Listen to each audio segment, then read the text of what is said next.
All right, we're going to finish off chapter 3, section 1 with what's called compound inequalities. If you think back to when you were in school, you learned about compound words when you were in elementary school. Two words put together to make one word, like tree house, school bus, fire truck, things like that. Two words make one. We're going to have some compound inequalities, two or more inequalities put together. We're just going to do two. We're going to solve them and then graph them and then write as an interval notation. The keyword here is going to be or and that's going to tell you how to graph. The word or means, hey, I just either need to have this happen or this could happen. The key word for and is I need both of these things to happen in order for it to be true. So it's going to be a huge effect on what the graph's going to look like. We're simply going to solve, get x's by himself, and once again, if we ever divide by a negative, we have to flip our inequalities. So our first one here, I'm going to subtract 3 from both sides, and I will have x by itself in just one step, x less than or equal to -1. This one is also pretty basic. X is being multiplied by 3, so we'll do the opposite, or I'm sorry, the inverse operation, and divide both sides by 3, and we will get x is greater than 3. Now we've got both of them graphed now, and we're going to draw a number line. They're both close to 0 here. So I'm just going to go 0, 1, 2, 3, 4, 5, 6 each way. All right. Now at -1, I have a closed circle. At 3, I have an open circle, and I have to decide what each one's going to do. Less than is going to send this one going towards the left. Greater than is going to send this one towards the right. Now the word or just says, hey, in order to be a solution, I just got to be either a number over here or it can be a number over here. So these are just going to continue to go on and on forever in both directions.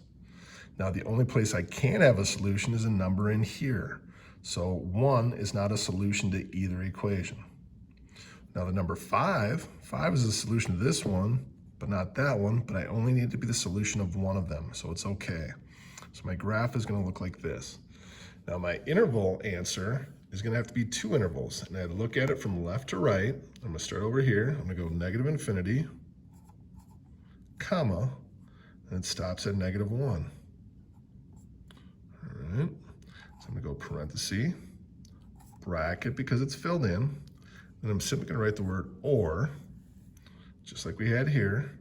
Then I'm going to use the number 3, and then it's going to continue to write comma infinity again. Parenthesis. Now this time was open circle, so this one will be open circle. Boom, done.